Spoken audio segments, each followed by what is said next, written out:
Michael Irvin. Michael Irvin. Wait to ask you a question. Was this a statement win for the Dallas Cowboys against the best defense in the league? Boy, let me tell you why. Let me tell you absolutely yes. And let me tell you something. Oh, my goodness. After the game, you know, right before the game, I'm sitting around and I'm studying and I'm watching. I'm with my boy Gene in L.A., right here in L.A., and we're talking about, he's like, Mike, man, I don't know.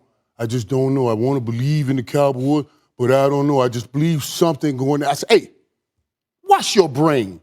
That's Stephen A. He has stained your brain. You need it washed. He talking about, I don't know if I can even believe in him all the way because I just believe something going on. Stop that right now. Get in there, get some soap, get some water, and wash that stain out of your brain because what you saw is for real. Yeah. It's for real. We talked about how Dak Prescott has been playing and leading a group. But the one thing everybody wanted to, and I know I just talked about a funeral, the one thing everybody wanted to have a funeral for, in one person, was Ezekiel Elliott. They said the run game was dead.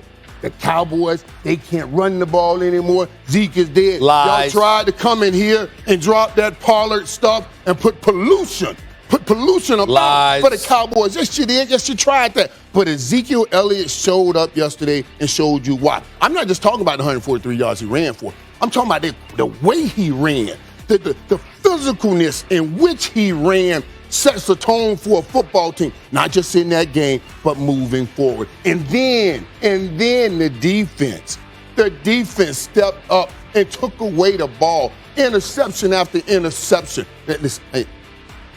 Diggs, and I heard Ryan Clark said it earlier, I said it already, Diggs is absolutely the MVP, defensive MVP of the NFL season right now. That young dog, those two young dogs they got on defense are just beasts, man, with Michael Parsons and Trayvon Diggs. Man, the Dallas Cowboys look absolutely spectacular, Stephen A. And I haven't been here for a while. So we've got 2 victories since I last saw you. And you walking up here in a white coat like you getting married and you happy today. Are you out of your mind? I'm the one that should be in a white coat because me and the Cowboys are at the altar of the Super Bowl.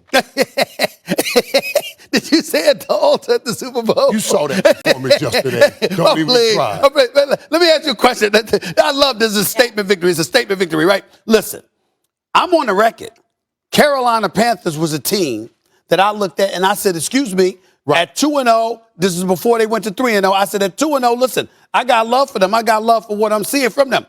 But there was no Christian McCaffrey playing with them yesterday. I just want to make sure. Last time I checked, who's the star of that team? Ain't that him? Ain't that the all-purpose, all-world back? Not just running the football, but catching passes out of the backfield. And without him, I think one would surmise that they're severely compromised, okay? So when I look at it from that perspective, I'm saying, excuse me, I'm not going to ignore that. I told you when you left to come back to California, I said to you, yo, you got this 6-game stretch. I'm looking at your schedule, this cupcake schedule right here. You should be about 8 or 9-1 when all is said and done. Cupcake schedule? Right. No, I'm not talking about that. No. Okay. I'm talking about one state. I'm talking about coming into the Carolina game. I looked at the schedule right in front of them, and I said, yo, this is what it is. You're damn right it's a setup because I'm trying to tell y'all what's going to happen. All you're going to do is get all excited. You're going to have your few weeks. I'll give y'all this much credit. Y'all going to have a decent Thanksgiving. I give y'all that much credit because come Thanksgiving time, you're going to be in first place. You're going to have a winning record.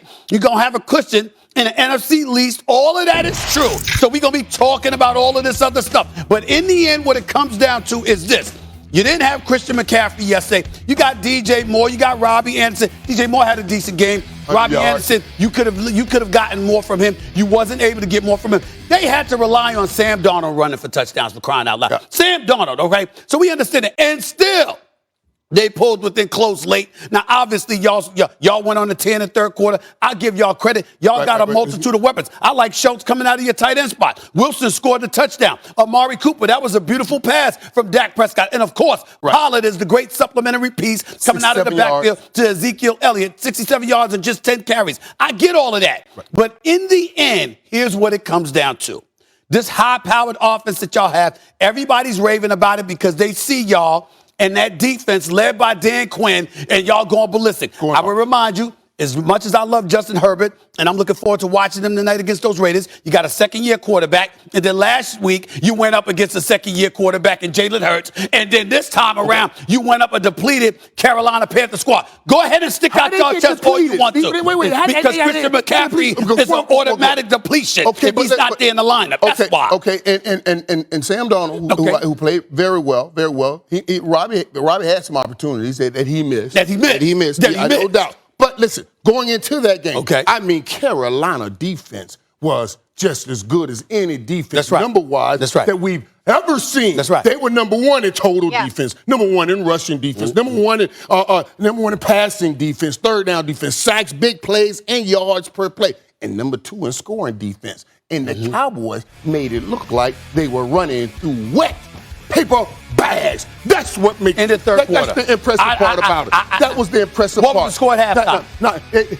Listen, it was 14-13 at halftime. Thank you. I don't know how you think that hurts the Cowboys. It tells you that they have the fight of a dog inside of them, and even they go into halftime, they come out and did more and gave you more. Let me tell you, man, what it is. It's Dak Prescott finding people that you have to go to go find. Who is that? Who is this now? Who is Cedric? Who is that? Who is Blake Jarwin? He's finding them all over the football field. He's dispersing the ball Kellen around. Moore's play calling has been impressive. It was very impressive. Okay, hold on. Time out. Stephen A. In all seriousness. I'm dead serious. No, in all seriousness. Yes, I'm looking at you. This isn't joking. I understand you don't like Cowboys fans. Hee hee ha ha. This does not feel like a different Dallas Cowboys team It absolutely in a new day. It absolutely feels like a different Cowboys team defensively. Offensively, we walked into the season knowing they high-powered. We knew this. Dak Prescott with Ezekiel Elliott. We didn't. Zeke came off his worst year. Wait a minute. No. Dak Prescott went down in the middle of Game 5 last year. A lot of Ezekiel Elliott's lack of success was attributed to that. By the way, on a fantasy level, you should appreciate that, Miss Fantasy Football. Ezekiel Elliott's my running back. Pay attention now. So listen to me. He made me look good yesterday. Y'all sleeping. So here's the deal. No, you double dipping. You trying to win on both sides. Here's the deal. Not here though. Fantasy football, absolutely true. Absolutely true. Fantasy football. Not here, no, not at all. But here's the deal. What I'm saying to you is this. We don't need to talk about their offense. Their offense is one of the top 2-3 offenses in the NFL. They're that elite. I get that. The question about them was their defense, and I'm still not believers. Now, here's where, to answer your question. Tell me. I just told you the cupcake schedule coming up, not to mention this. This is the point that I want y'all to pay attention to. I'm looking at the conference. I can't believe you don't know this about me, Molly. I see Arizona. I see the Rams. I see Seattle gonna come. I see Green Bay having won 3 straight. I'm looking at all of these teams within Tampa, of course. I'm looking at all these teams within the conference, and I'm saying to you, you could talk to me all you want to about the Dallas Cowboys defense. What about when they go against real experienced quarterbacks? What's going to happen then?